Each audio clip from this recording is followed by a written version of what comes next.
Welcome back, everybody. Tuesday, October 3rd. John Aravosis here with the Aravosis Report, coming to you live from Washington, D.C. to talk about the latest news from the war in Ukraine. I will get TikTok rolling on my iPad. Introduce yourselves if you would. Let me see here. There we go. Hopefully my connection's good today, although it's been good the last couple of days. So, boom, there we go.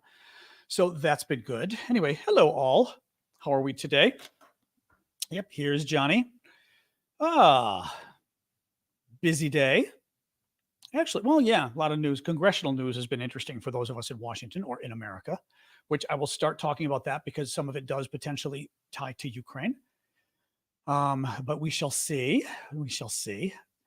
Anyway, hello, guys. Hey, TikTokers, you're here. Excellent. Excellent. Hey, Ireland. Hey, Jetta, thank you for the gift. So what's going on, guys? As always, we're going to wait a minute or two for folks to join us just so they can, so that, the notification can go out on TikTok and YouTube and stuff. So we wait about 2 minutes and then we jump in. Thank you, Big Hawk. I always love the gift. Just getting off work. Excellent. I'm getting off work after this, so to speak. Sasha's doing well. She, not right now. She was in the bed underneath my chair. Now she's in her little bed at the end of the, I don't think you guys go. Oh, yes, you can. That is for you guys on YouTube. That's her right there. The little mass of light color is my dog under a blanket. I did. Yes, I am back for you guys. Sasha's. Oops. Oh, there we go. Oh, I'm trying to show you all. That's where Sasha is for you guys. She's under the little blanket right there. Right there. Anyway, hello, Brian. You got a hello now. Carol, oh, yes. And I forgot to respond, Carol. You know what I do? I get emails and then I go, oh, I've got to respond, and then I don't. Shoot, I've got to try to remember to look for it later. Sorry. I think I did. I got an email from somebody recently, and I think it was you, actually. Oh, microphone. Am I not putting my microphone on again? What a surprise. There we go. Sorry, guys. Once again, I plugged in my TikTok mic and didn't put it on my shirt or whatever it's called. So there it is. Anyway, hello, everybody. What's going on in Ukraine? We're going to start in about half a minute, and I will tell you what's going on in Ukraine. Just wanted to, as we said, I like to sort of wait a minute or two when the show starts. Thank you, Jordy. Hey, Jordy. I like to wait a minute or two when the show starts just to give people a chance to arrive. Hey, Elizabeth. All right, guys, I can get rolling. Thank you, Shane. We can get rolling here. So welcome all. My mic is muffled. Here, wait, try this. All right, let's try that with the mic. All right, now is my TikTok mic being better? TikTokers? Otherwise, I'm just going to unplug it and we're going to use my mic on the iPad. Is that better? Okay.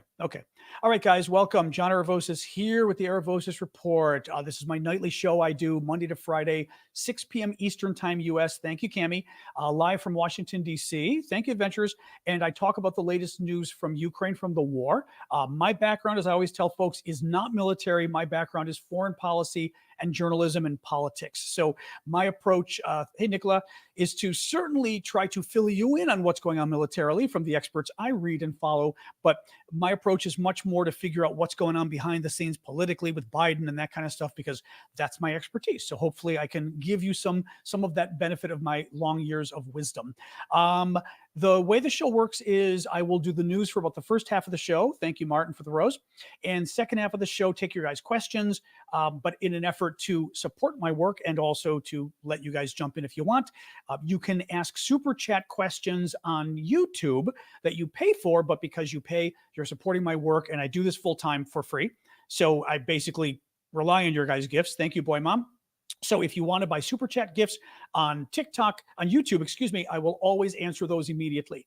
So those questions I will do immediately. The rest of you can obviously ask your questions the second half of the show. And finally, TikTok gifts are also very welcome, like what Marie just did. Thank you, Marie, and Martin as well. I will always try to do a shout out when I see the larger gifts, just because a lot of the smaller gifts come flying by too quick. I will try to do a shout out just to thank you guys, because I really do appreciate them. But at least know that I do see the gifts coming by. It's just sometimes if I'm in the middle of something, it's hard. Hey, GC, thank you. And Carlos, thank you as well. All right, guys, let's get rolling. So today is day 586 of Vladimir Putin's 3-day special military operation. Big news in America today. is that the Speaker of the House of Representatives, hey, Chad, which basically is our lower house of parliament for you guys who aren't Americans, to think of it that way. We do not have a parliamentary system. It's a little different, but nonetheless, we do have a bicameral system. Hey, Joe, the House and the Senate. The Senate is the upper body. Hey, Lorden, thank you for the gift. The House is the lower body, House of Representatives. And the top person in the House of Representatives is the Speaker of the House. He is the leader of the majority. Even though we also have a majority leader, just to make things confusing in the House, but the leader of the majority is the Speaker. That's the name of the term. Well, the Speaker, who is a Republican, because Republicans control the majority in the U.S. House of Representatives, lost his job today because the Republicans voted him out. Now, lots of chaos and confusion and everything else with that story, but bottom line is the MAGA crowd is not happy with him. Republicans in the U.S. House control hey, Jonathan, thank you for that. Control with a majority of maybe 4 seats or something. It's a very small majority. And again, those of you in a parliamentary system will understand this, because even though you don't do coalitions in the House, it doesn't quite work that way. We're really only a 2-party system here in the U.S. Once you are the majority, you have to get the majority then picks its own leader, and the leader has to get enough votes, and it's very complicated. Hey, Marcy. And in this case, McCarthy wasn't able to get it, and he lost his speakership. Again, very complicated, but I'm going to tell you in a simple way. Now, what does that mean going forward, and what does it mean then for Ukraine? What it means going forward is there is nobody right now running the U.S. House of Representatives, which means they are dead in the water. They can't do anything legislative. They can't do anything. The Republicans, who are the majority party, need to pick a new speaker. But in order to do that, they've got to pick they've got to rally around somebody, and they aren't rallied around anybody, right? So the question is, would McCarthy come back? We don't know. Would they be able to get the votes? Well, currently the MAGA guys don't want McCarthy, and MAGA gals as well. Hey, Ellie, thank you for that. Would they pick somebody else? Maybe. But again, who's going to be able to get the crazies, the MAGA crazies, hey, Ellie, and enough of the rest of the party? It's not clear. Let's now tie this back to Ukraine. McCarthy has been interesting on Ukraine. He's not been a total lunatic. He's not been totally great. He has voted for support for Ukraine before. He has voiced strong support for Ukraine. He's also voiced, I would say, somewhat equivocal support for Ukraine. He also pulled the Ukrainian funding from the continuing resolution that just got passed. The bill that just got passed a couple of days ago that kept the Congress in operation, that didn't shut down the U.S. government. McCarthy pulled Ukraine funding from that. So that's an issue. But he's been pretty supportive. You might remember there was one visit he did to Israel where he got asked a question from a Russian reporter. And the Russian reporter, I forgot what he did. Remember, he did some kind of a question where he was presupposing that McCarthy or Democrats or Republicans, that McCarthy or Republicans were, anti-Ukraine and wanted to cut off all funding. And he kind of jumped in and said, no, we are not. We support Ukraine. And he really cut the Russian reporter off at the knees. I mean, he was very good. But then he got yelled at by the MAGA guys, and all of a sudden then he got weaker again. So very hard to know where McCarthy would be going forward. I would say he at least is sympathetic to funding Ukraine, but he also wants his job. And in order to keep his job, he's got to keep MAGA happy. And in order to keep MAGA, right, the Make America Great Again is what we mean when we say MAGA, the Trump people, he's got to be anti-Ukraine. So where does that leave us now? Well, one of the things I always tell you guys, we've talked about this before, with regards to Putin, for example, right? People have asked, when we do our question and answer, people ask sometimes and go, why doesn't the U.S. or somebody just try to kill Putin? Just take him out. And I always say, putting aside for a moment the international legal aspects of that, because legally you're not supposed to go after a head of state, okay? But putting that aside for a minute, one of the things they teach you when studying these issues of foreign policy, international relations, not international law, but international relations, is you don't want to take out a leader unless you know who is replacing them. The point is, like Putin, for example, could somebody worse come along? Yes. To some degree, you've got to worry about that. I mean, not to some degree, right? Iraq, one of the big concerns about taking out Saddam Hussein in Iraq. Horrible man, Saddam Hussein. But the concern was, you take out Saddam Hussein, and he's a strong man holding Iraq together, what happens? The concern was that Iraq was going to break into three pieces potentially, right? One piece was going to go to was it Iran? One piece was going to go to Assad in Syria. I mean, it was just, there was concern that it was going to be a mess. So anyway, that's the thing you've got to worry about when you take out the big guys, what comes next. So my concern with McCarthy is I don't know what comes next. I just don't know what comes next. And I worry, will one of the MAGA guys become speaker who absolutely positively just says, there's no way in hell we're going to do anything to help Ukraine. We're not giving him a dime. Whereas McCarthy might have been willing to broker some kind of deal or something, right? So that's where we are with McCarthy. It's very interesting news if you're American. It's very confusing news. I would say, generally speaking, taking Ukraine out of it. If you're Republican, it's bad news because your party needs to be able to hold together and show that they're strong and show that they're not a party of chaos. If you're a Democrat, it's good news, generally speaking, because you want the other guys to look like they can't govern. And currently it looks like the Republicans can't govern. So that's my analysis overall. Let's go on with the rest of the Ukraine news. There was a story today in Bloomberg saying that the U.S. military is ready. Thank you, Dawn, for the gift on TikTok. The U.S. military is ready to deliver ATACMS missiles to Ukraine. These are the missiles that Ukraine has been wanting for a while now. These are the missiles that it was reported maybe a week or two ago that Biden was finally told Zelensky when they met in person at the White House 2 weeks ago. Oh, it wasn't last week, was it? It had to be 2 weeks ago. I don't even remember now. A week or two ago, that he was going to provide them to Zelensky, at least a small number. Biden has still not said yes. He's still not said he's going to be publicly. He's not admitted he's going to be sending any ATACMS. The ATACMS are important because their range is really good. They can go up to 200 miles, up to 300 kilometers. They can be fired from the HIMARS system, which is a big deal as well. A lot of the other missiles, the cruise missiles the Ukrainians have, they've got to fire from fighter jets from their MiG-29s, maybe something else. And with the ATACMS, they can do it from the HIMARS, which is pretty cool. So that's a good thing. Where it stands, Bloomberg reported that the Pentagon says that thank you, Jalopy, that they've already put aside the ATACMS for Ukraine, and they have for a while now. In other words, they've got the weapons, they're sitting on them. Two things with that. One of the things we were told is that the Biden White House was very concerned that there weren't enough ATACMS for the U.S. to give Ukraine and still have enough for ourselves. Well, it looks like, yeah, there are, because the Pentagon literally is sitting on a group of ATACMS missiles that it put aside for Ukraine. The second issue becomes the article says that the Pentagon is ready right now to send the missiles to Ukraine. Thank you, Pedro. But that Biden has still not approved it. That's why the missiles aren't going. He still hasn't approved it. Thank you, Jalopy. That's really annoying, right? I mean, at this point, everyone is under a time crunch, okay? Ukraine is under a time crunch, because the longer this war goes out, the longer the Russians can dig in.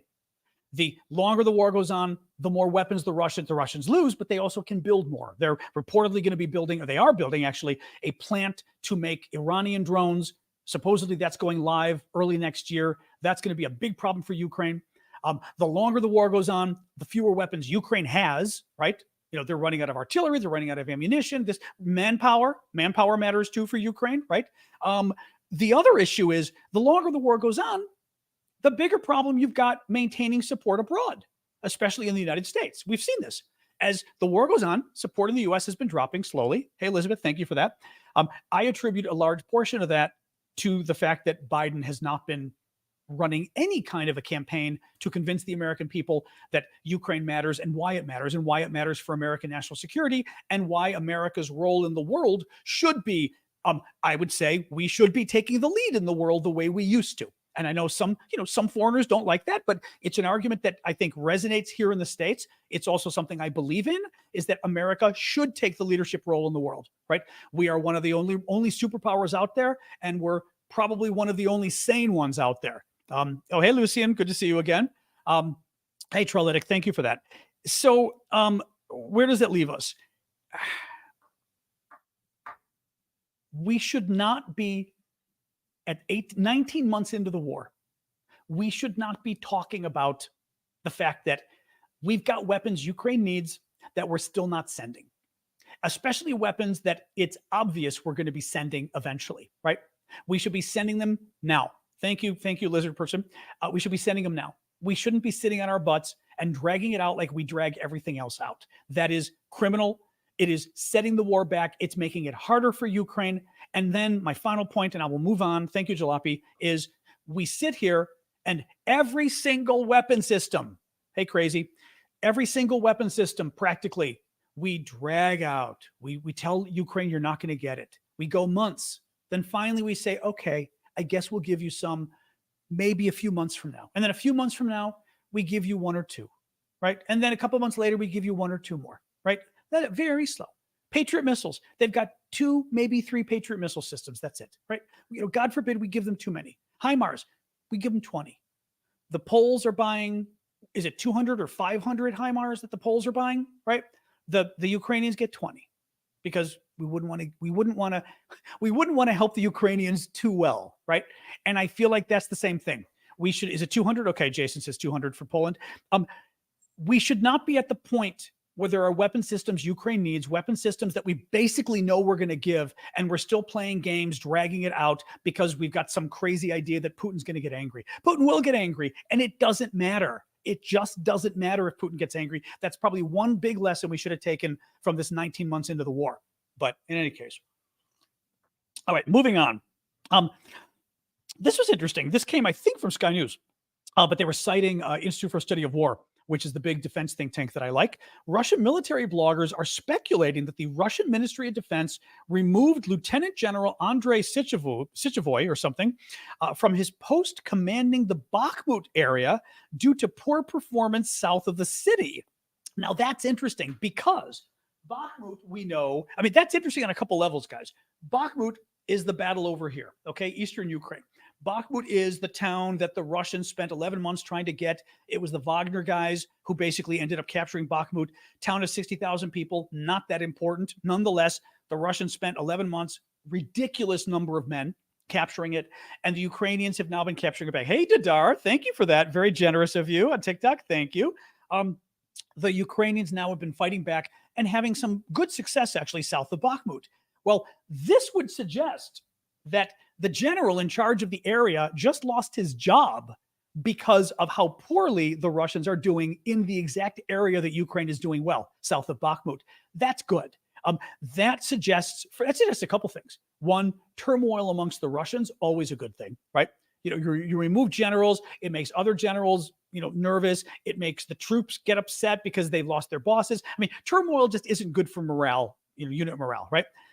Second of all, it suggests that what we've been hearing about Ukraine around Bakhmut is real, that Ukraine has been having some real successes around Bakhmut, right?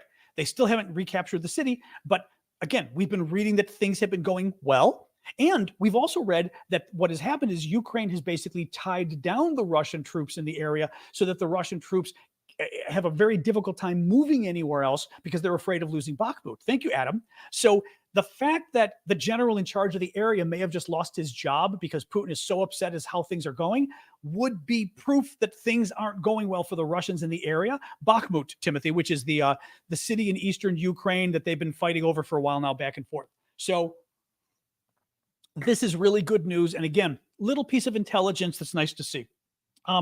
Grain deal. In the past few weeks, 10 ships have used the temporary corridor that Ukraine set up to export grain. The U.S. ambassador to Ukraine says that 3 more ships are headed out to global markets through the corridor and 5 others are waiting to load. Now, the corridor, let me pull open, here we go. Yeah, that's good enough. That's good enough. I'll pull up I'll even use my toothpick. So it was the toothpick. Yeah, toothpick's big enough. All right. This is our wonderful European map that Ava made. Thank you, Dadar and Eden, for the gifts there. So Ukraine, here. This is the Black Sea, okay? The Black Sea, big body of water here, surrounded by a lot of countries, and then it cuts through the Straits of Bosporus here, through Turkey, and then into the Aegean, right? And then into the Mediterranean here. So it connects via little isthmus here. What Ukraine came up with a few weeks ago, or maybe a month ago now, which was very smart. Yeah, she did. It was a wonderful job Eva did, and very nice gift of her as well, and useful. What Ukraine came up with, which was very smart, was what the Russians keep threatening to sink grain ships going to Ukraine. They don't want Ukraine to get the money from selling the grains, and also they want to create a famine, a food crisis in Africa and the Middle East in order to create more refugees to go to Europe because they're trying to create more political turmoil. So what the Ukrainians finally thought was, well, you know what? Thank you, Jim Alt. Very nice gift, and Brian as well. And Jalopy. What the Ukrainians figured out was, if the Russians are going to fire at grain ships of foreign countries coming to our country, meaning to Ukraine, and they're going to board those ships, what if we just keep the grain ships in NATO waters? Here's the thing. Here's Ukraine. Ukraine's ports are all along here, okay? I mean, I think here, I'll use my pen. Tip of the pen, where the silver is. Ukraine's ports are all along here, okay? The ships leave here. They cut the coast. They hug the coast. They're still in the territorial waters of the countries that are right there. So they hug Romania, NATO ally, stay in Romanian water. They come down south. Here's Bulgaria. They hug the Bulgarian coast, stay in Bulgarian territorial waters, member of NATO. They come down further. Then they get to Turkish waters. Turkey, member of NATO, hug the coast. Then they go through the Bosporus, go through here, Greek waters. Well, at that point, they're safe. They're in the Mediterranean. What's the point? The point is, if you are in NATO waters, the Russians not only cannot enter those waters, so they can't board the ships and stop the ships, the Russians can't fire on the ships because they literally would be firing inside NATO territory, which, as we already saw with the drones that have gone crazy, that's already pissed NATO off enough, but it was, we believe, unintentional that the Russians, sort of accidentally crashed the drones into Romania. If the Russians are intentionally firing inside NATO territory on purpose, I mean, it's an act of war, guys. So actually very smart what Zelensky and the Ukrainians have done here. And of course, they would have had to have the agreement of those NATO allies. So I am sure they got Romania, Bulgaria, and Turkey on board. So good for those countries as well. But overall, anyway, it's been working. It's going to take a lot more. It's not enough ships yet, but it's a pretty good deal.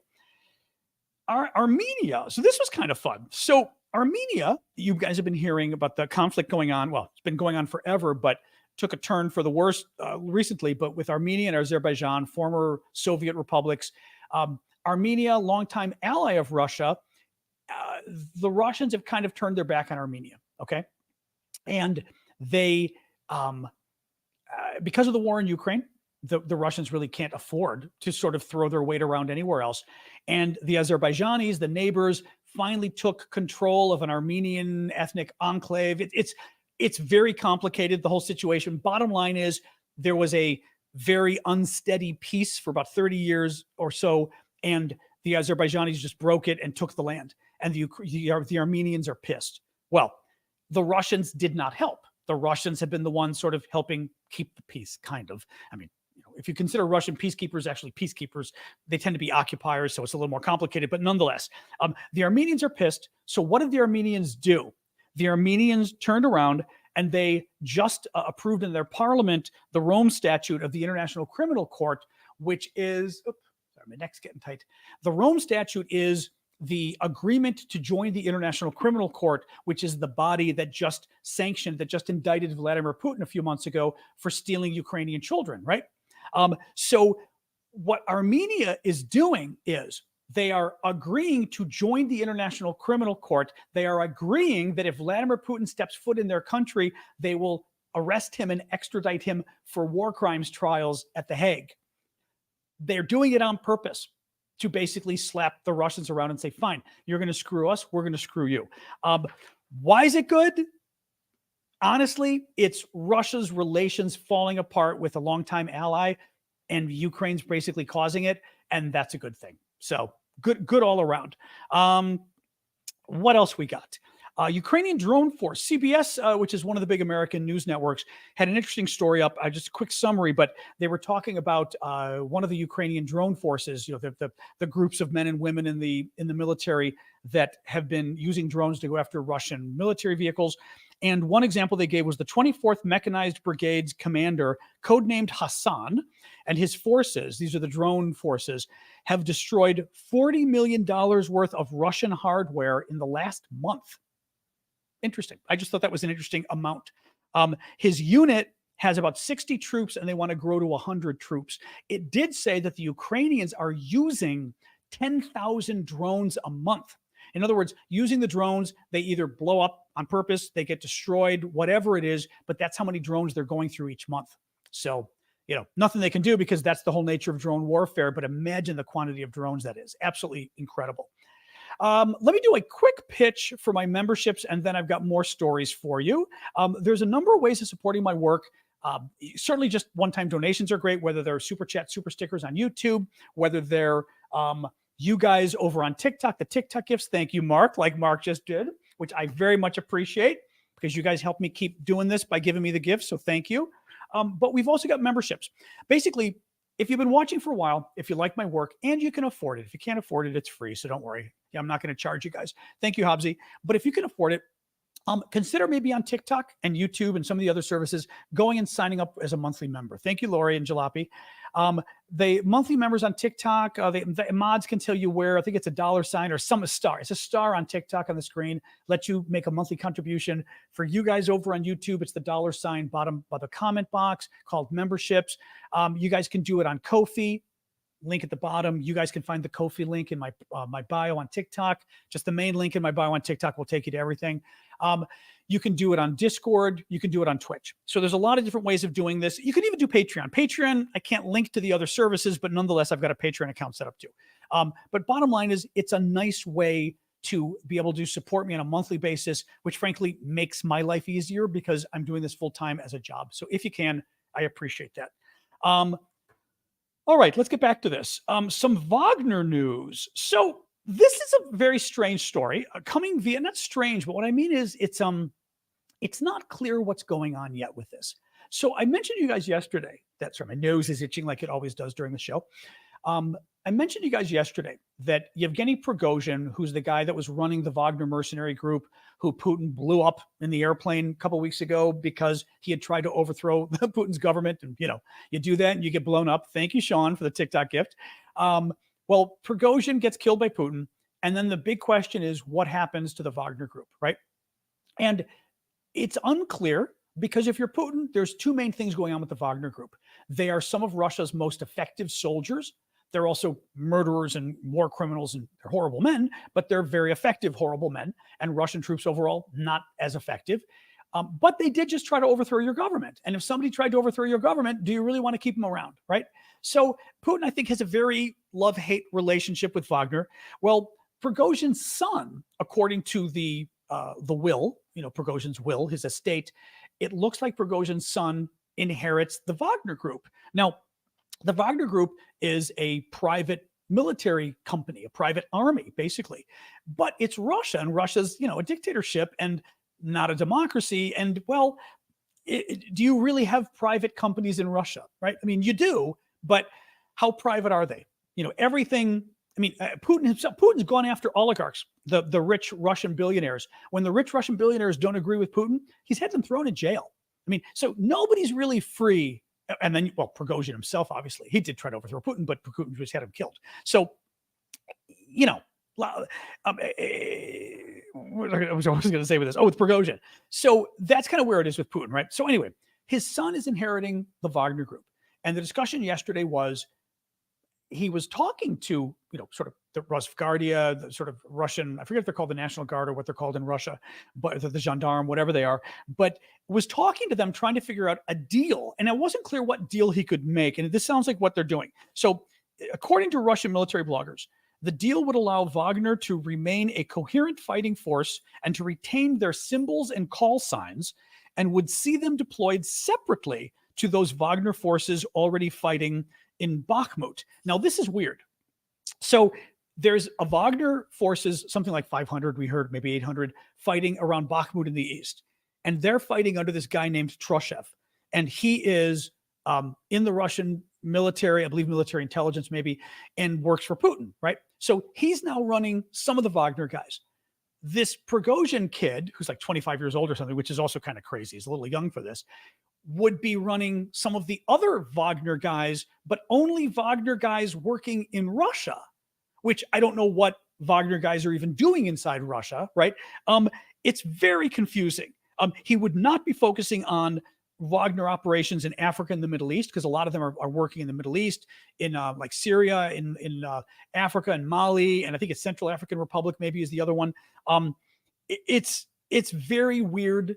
It's not at all clear. Never too young to run an army. I guess that's true. 25. Well, if you don't have, it's not clear if he has military experience, Callum. That's my question. If you're 25 and you don't have military experience, you're probably a little, you're young because you have no experience, basically. In any case, I don't think we know yet what's going on with the Wagner thing, but just thought I'd mention it because it was sort of the breaking news today.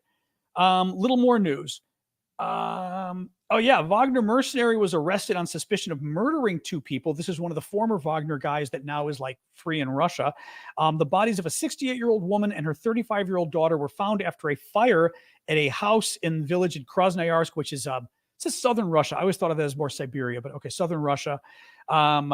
It's BBC earlier in August found 20 suspects of serious offenses, including rape and murder, were Wagner suspects. So a lot of the Wagner guys basically were criminals that I believe, God, I'm trying to think whether it was 20,000 or what it was, that they released these guys from prison in order to let them fight and said, if you fight for 6 months, we'll wipe your record clean and you won't have to go back to prison. The problem is a lot of these guys were violent criminals. I mean, they were murderers and they just wiped their record clean without them being rehabilitated.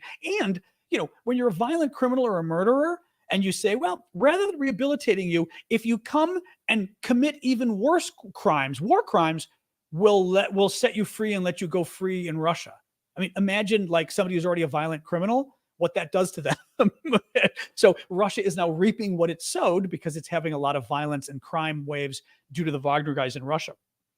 Burger King got a lot of hell today.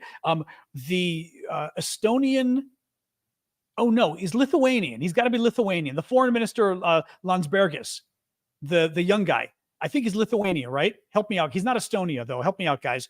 Well, some of you guys, Tule Kivi here, he would know. Landsbergis, is he Lithuania? He called them Murder King today, Burger King, because Burger King is continuing its operations in Russia. Now, Burger King is owned by some Lithuanian. Okay, thank you, Lucas. I thought he was Lithuanian, and with the last name like Landsbergis or whatever, sounds Lithuanian. Called the Murder King today, which the foreign minister, I mean, pretty big deal.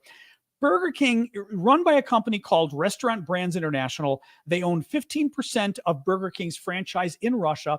The local franchise in Russia refused to shut down when Burger King tried to, when the war broke out and Burger King said it was going to abide by the sanctions.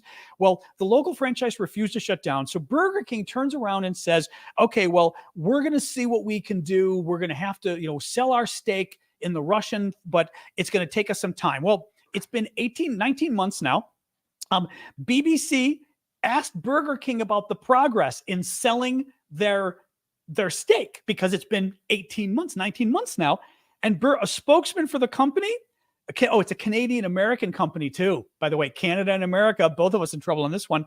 A spokesman for the company said the firm had no updates. 18 months, guys, they've been dragging us through this, dragging us around. And when they were asked, is there any update in you trying to get rid of this ownership of the Russian company? They said, no updates.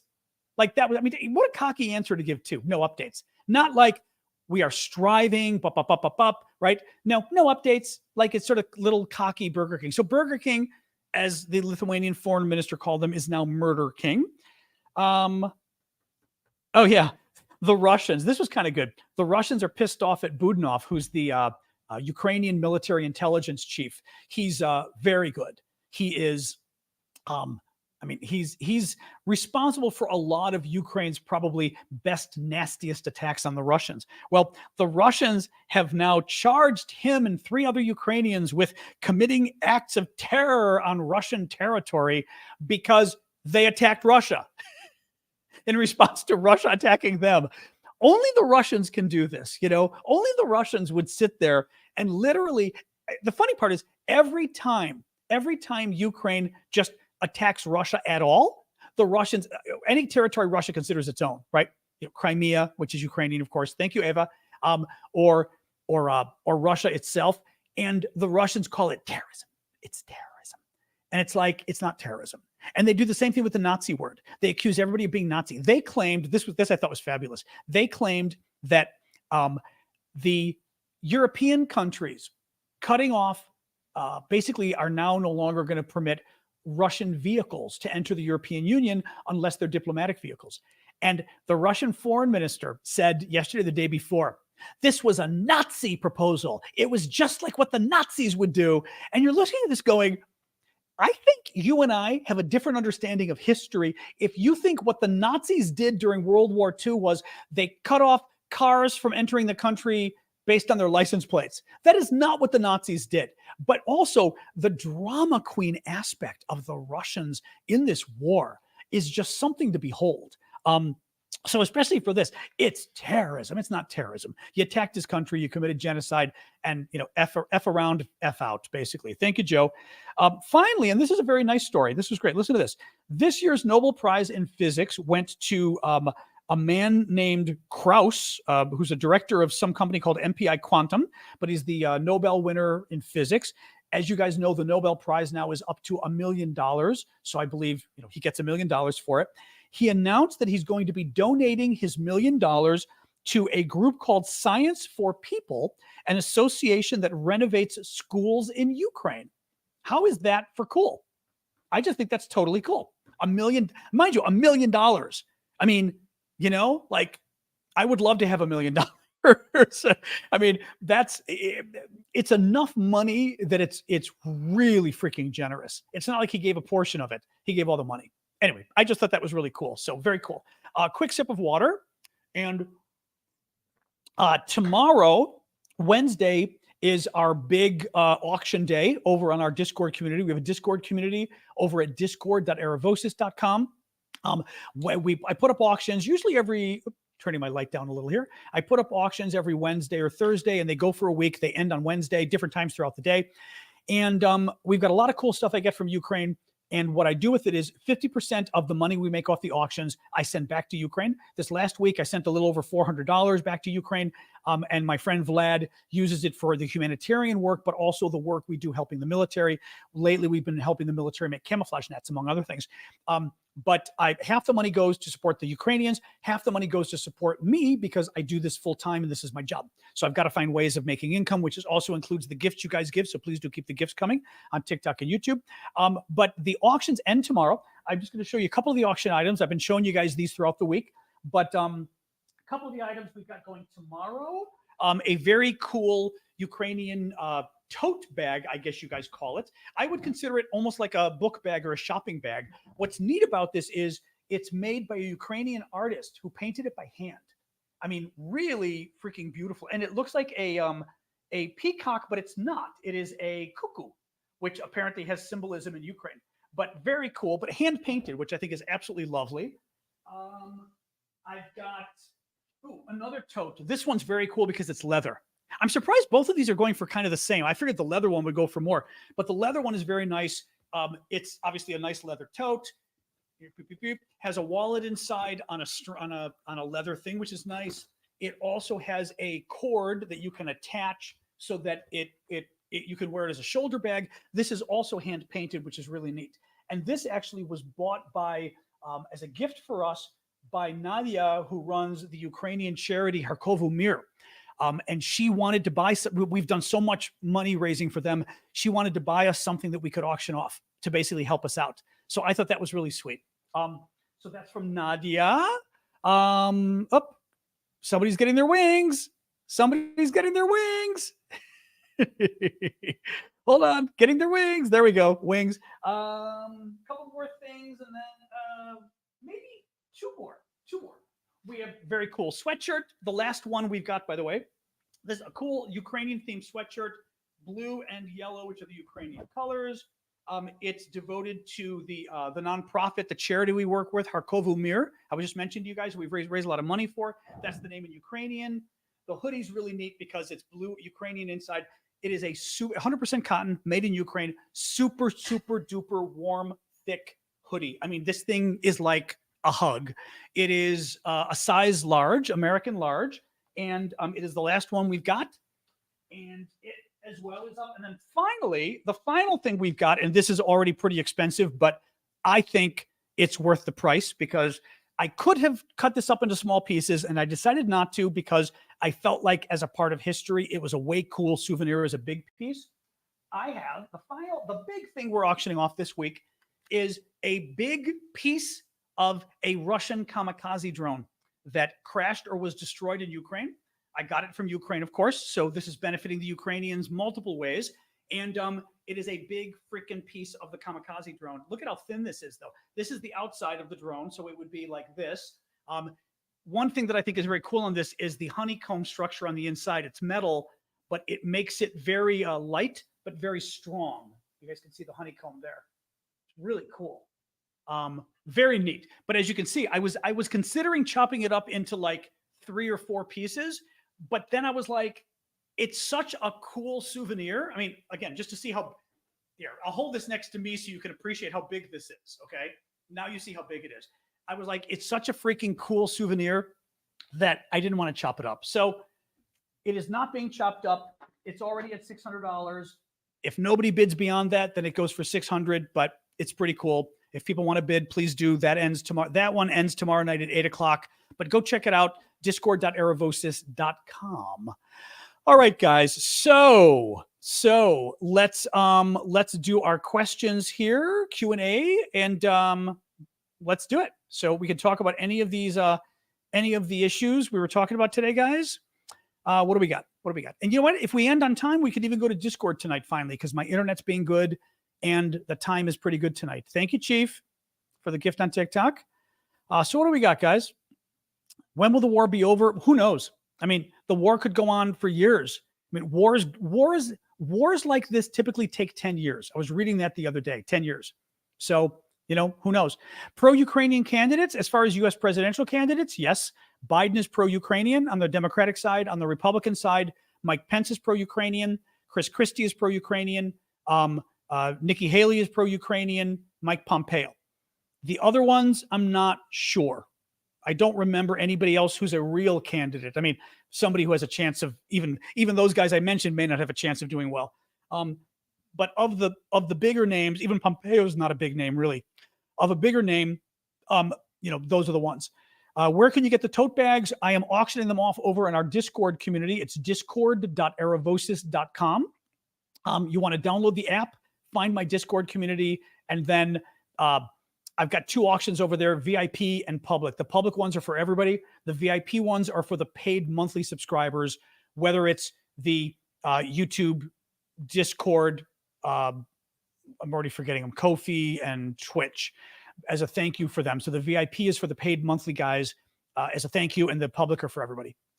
Right? Check it out. Yeah, they're cool. The first, I think that what's funny, the second one that's leather is really cool, but the first one I love because you could honestly frame it. Like I love that traditional style. You know what I mean? Yeah, it's very pretty. And I don't think the bidding isn't too bad on that yet. I think the bidding's okay on it at this point. Anyway, what if you don't get a Speaker of the House for months? I mean, if Andy's asking, if there's no Speaker of the House, there's no House of Representatives.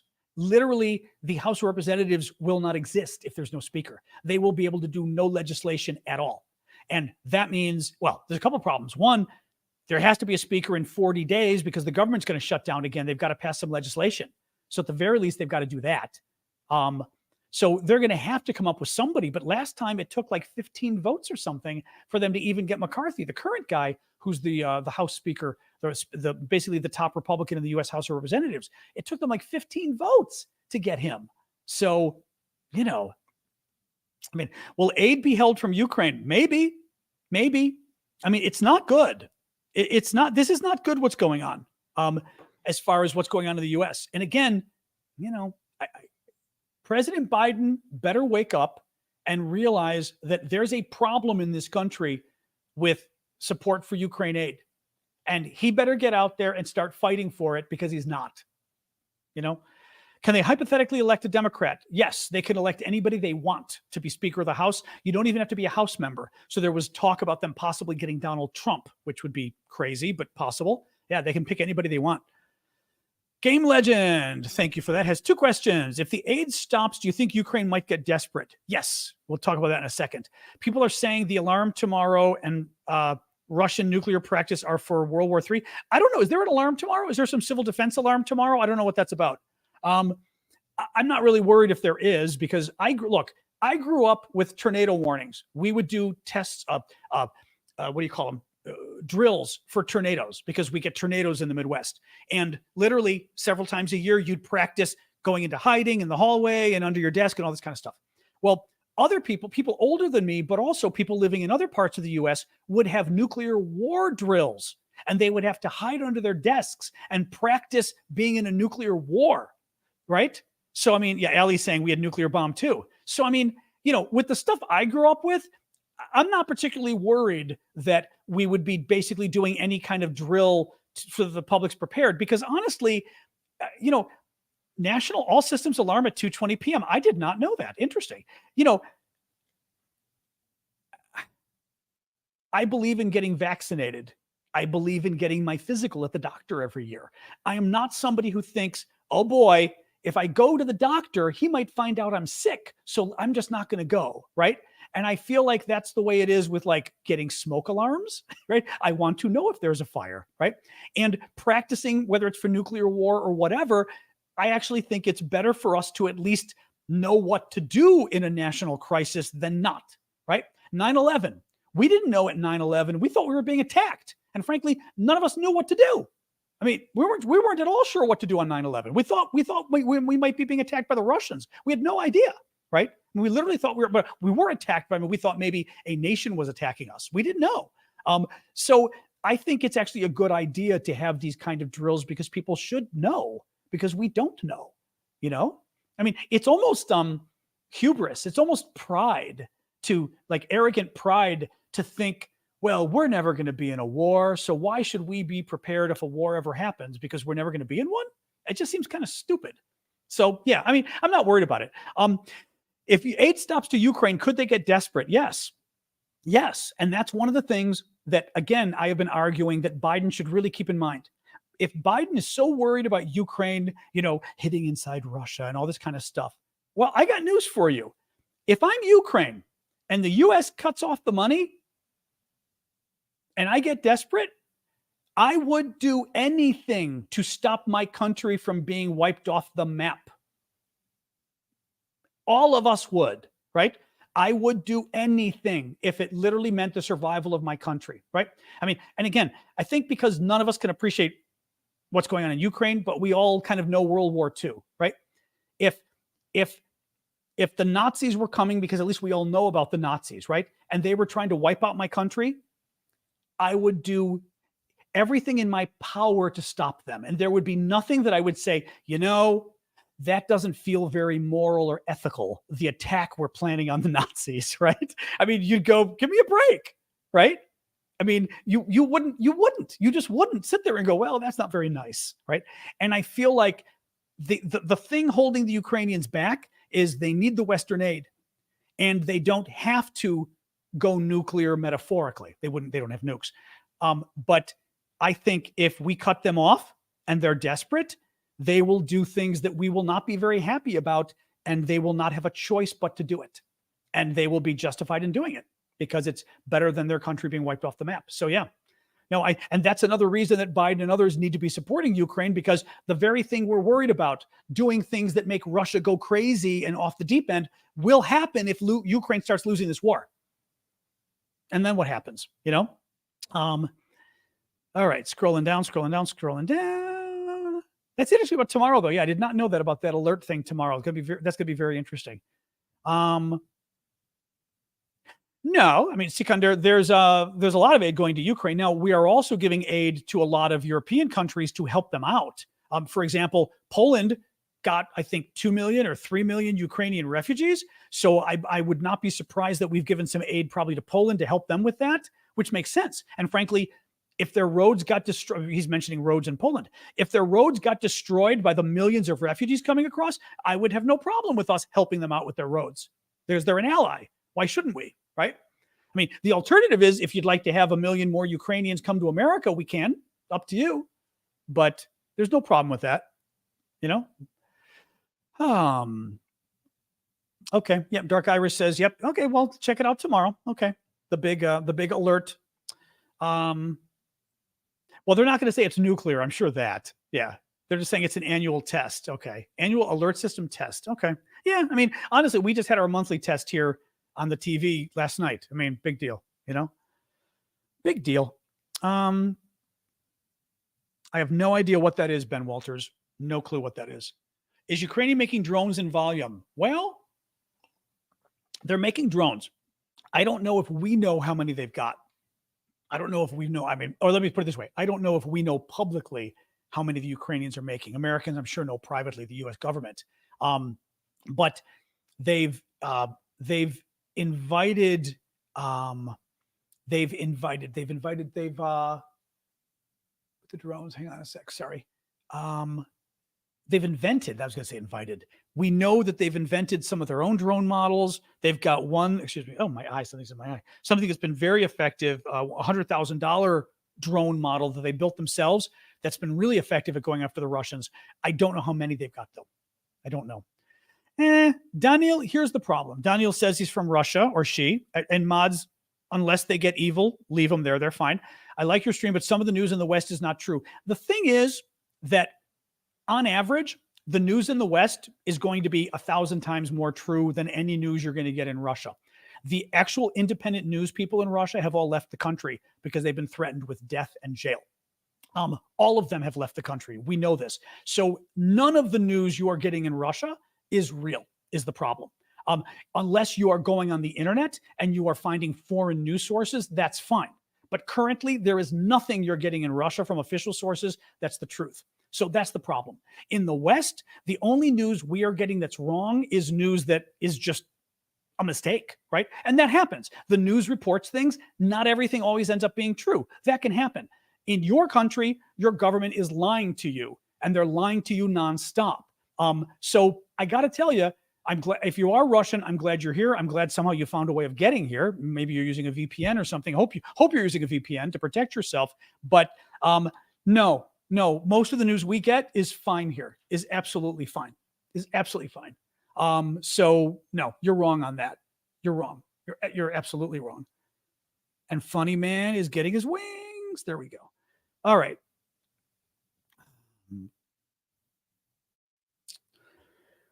What else, guys? What else is going on? What else? Our media doesn't lie. No, they don't. Fox News lies. Newsmax lies. Yes. But our media overall, the actual media doesn't lie. No, they don't. Hey, Timothy, not at all. I know a lot of those guys. I know a lot of the guys at CNN. They don't lie.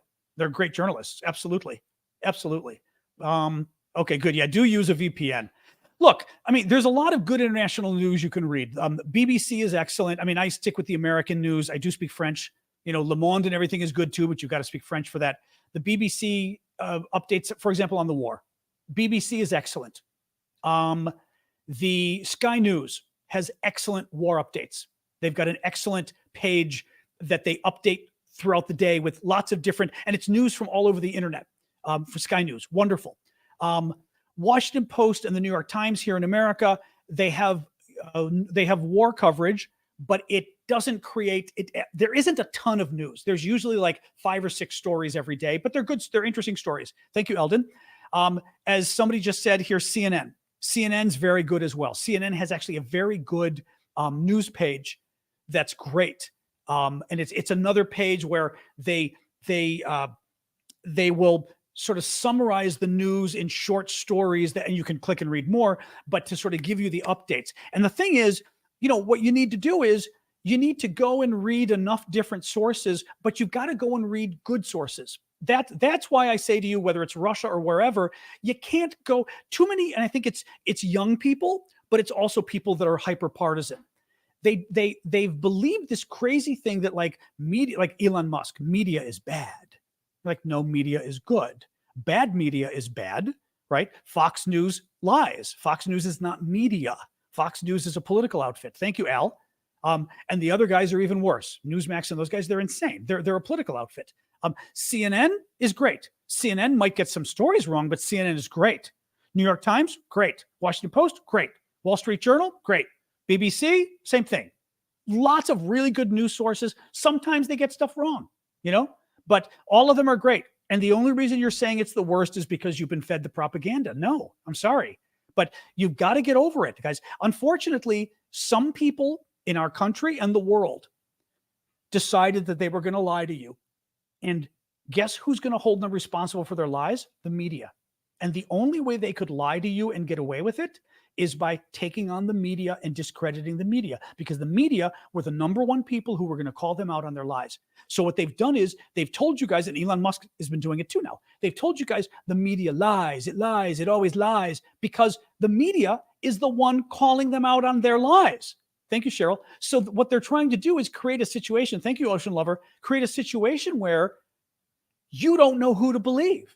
Because if you don't know who to believe, then you throw your hands up in the air and go, well, I guess everybody, right? Everybody lies. Everybody's lying. I can't trust anybody. That's great if you're a bad guy, right? If you're a liar, if I'm a liar, I want you to trust nobody, because then you might think my lies are true and you're not going to believe the truth coming from the guy I oppose. And that's what's going on. So that's why I get very upset. Thank you, Cheryl, at this disinformation that's come out about the media, because it is being put out by the very people who hate our democracies, who hate our countries, who hate our way of life, and they're doing it to try to tear our countries down.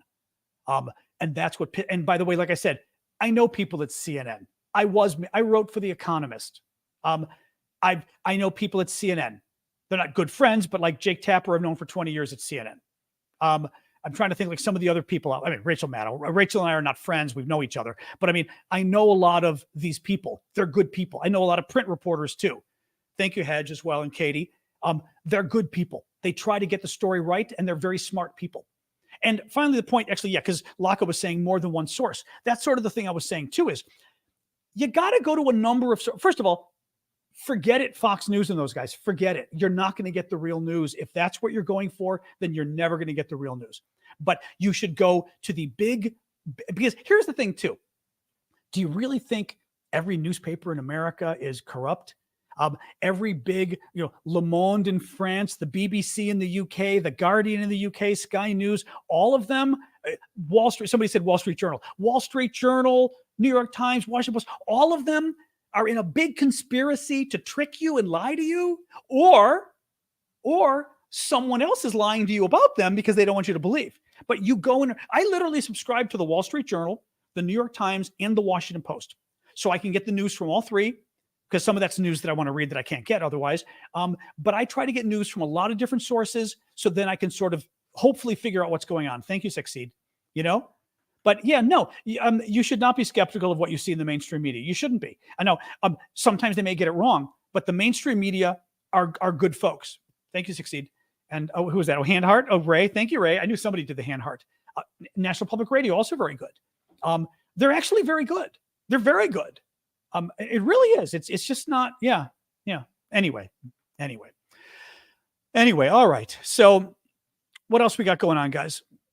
What else we got going on? Paris Match. I don't really read Paris Match. Paris Match is like isn't it kind of more People Magazine of France kind of thing? You know what I mean? So, that's interesting audio. Yeah, maybe I will do something about media at some point. That'd be interesting. Yeah, that'd be interesting.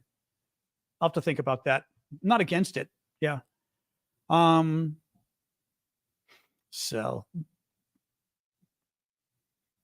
Well, now that's a good point. Jeff is saying the trouble is when your own media is corrupt in your country, how can you believe that Western media isn't corrupt? Now, this is part of the concern I have, or part of the problem I have is, I think in their heart of hearts, a lot of Republicans know Fox News lies to them. I think they do. I think they may like it because honestly, a lot of Democrats like to watch MSNBC at night, even though they know it's biased. I mean, it's all liberal programming at night. I don't think they lie. Rachel Maddow doesn't lie, but Rachel is a liberal, right? And her show is liberal. But they know it and they like it. I think for a lot of Republicans, they know Fox News lies to them. And frankly, I think they know Trump lies to them. And in order to justify it, like why they watch it or why they support Trump, they sort of extrapolate and say, well, all politicians do that, right? So all media lies. All media only tells me what they want me to think, right? All media is working for a political party, right? Or all candidates have committed felonies, right? I mean, all candidates sexually harass women. All candidates call our our military veterans losers and suckers because they were hurt and killed in war, which is what Trump did. And his former chief of staff, who's a general, came out yesterday and backed it up and said, yeah, Trump said that our wounded soldiers, I don't want to get on a whole Trump thing here, but this really upset me, that our wounded soldiers and our soldiers who were killed are suckers and losers for being killed. And he didn't want to see them because they made him sick. He hated seeing them. He didn't want them anywhere near any of his events. And the general tried to go, you don't understand. These guys are actually the heroes. He said, other than the guys that are in the ground dead, these guys are the next best thing to heroes you're going to get. You want them there. And he said, no, people don't want to see that kind of stuff. It makes me look bad. The problem is, if you support someone like that, I think the only way you can convince yourself it's okay for you to support somebody like that is to assume that everyone else is like that too, right? Oh, the Democrats, they do that too, right? Right? Biden, he's a criminal too, right? He sexually harasses too. All this stuff. You build up this sort of, but this is why I take this issue so seriously, because it's not a partisan issue. It's a democracy issue. It gets to who we are as a country and certain people trying to tear us apart and tear us down and tear down the truth, in addition to tearing down our democracy and what we stand for and what we believe in. And in this case, tearing down the troops too, which is insane. Anyway, no, but this is why the media thing gets me upset. Like I said, when people bring that up, because it is part of the big lie that you've been told. Reporters don't always get the stories right. No human being always gets the story right, but they try to get it right. At good newspapers and good news outlets, they try to get the story right. At least in the countries I've told you about. Once you start getting into partisan news, I'd be careful. I'd be careful of, I think you can watch, even MSNBC, you can watch MSNBC, but I will say, I don't mind MSNBC, but anybody who's partisan in any way, they may not lie to you, but they may not want to tell you the bad stuff about their own people, right? So to some degree, if you just watch partisan news, even if it's Democratic partisan news, you're never going to hear the bad stuff about Democrats if you watch Democratic partisan news, right? That's sort of the problem, is if you only watch partisan news, you're never going to hear the truth about your own side. And it's important to know the truth about your own side too. Take it from me, somebody who's always criticizing Joe Biden, because I like Biden, but I think Biden's kind of screwing up Ukraine.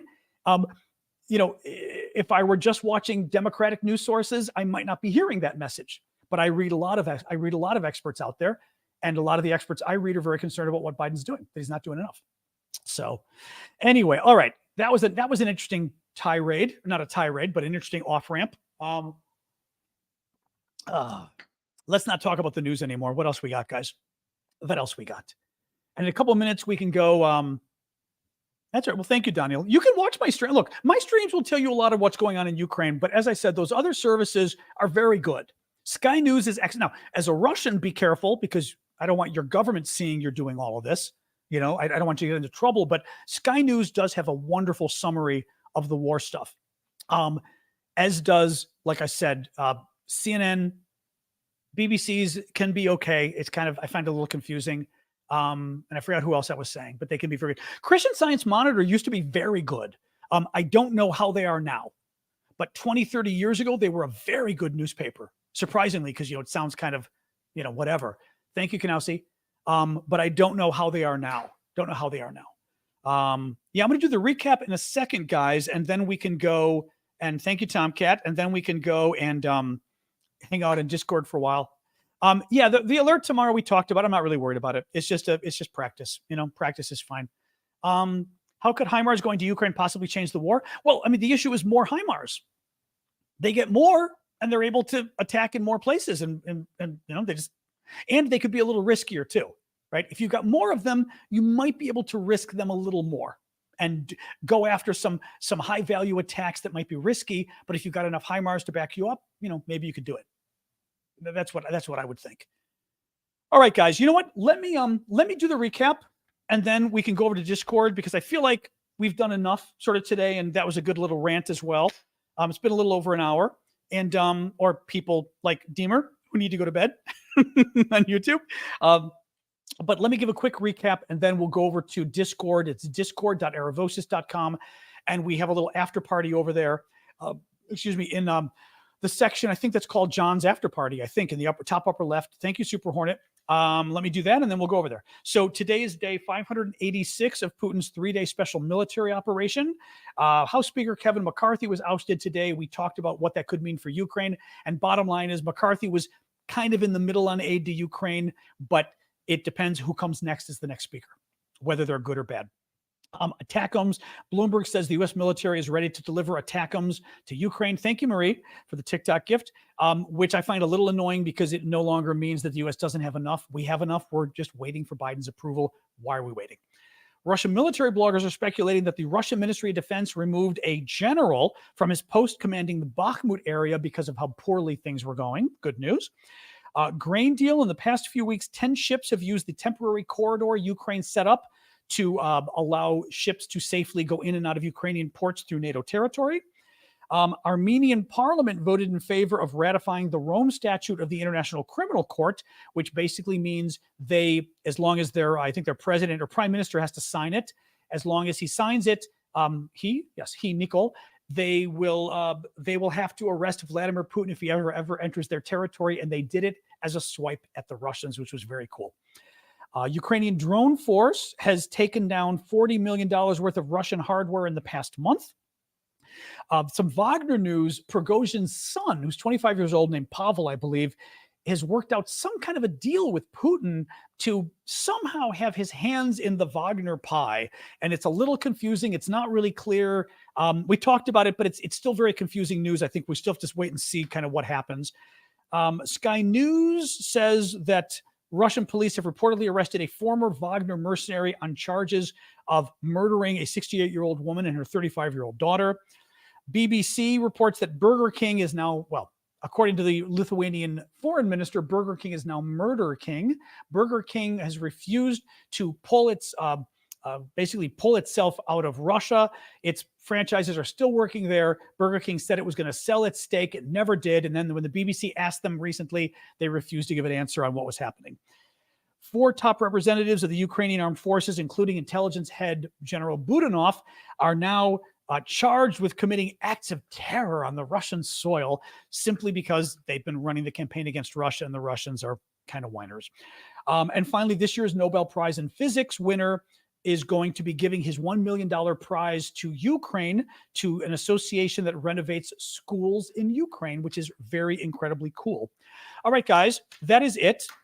Let's go over to Discord. And like I said, join me over there. It's discord.aravosis.com. Thank you, Suzanne, for the gift.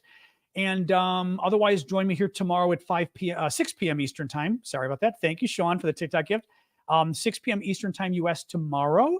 And I'll be back here talking about the latest news. Otherwise, like I said, we'll go to Discord for, half hour, however long.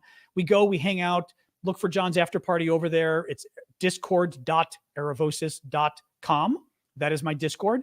It is also my last name, Aravosis. So if you go onto Discord, Daniel, and look for Aravosis, you should be able to find it. But we go and we hang out and turn up your volume because I chat, everybody else types because, too many people chatting would not work. Otherwise, I'll see you guys tomorrow. All right. Thank you for the gifts. Thank you, mods, for getting all the trolls. And like I said, join us at Discord. Otherwise, see you guys tomorrow. Okay. All right.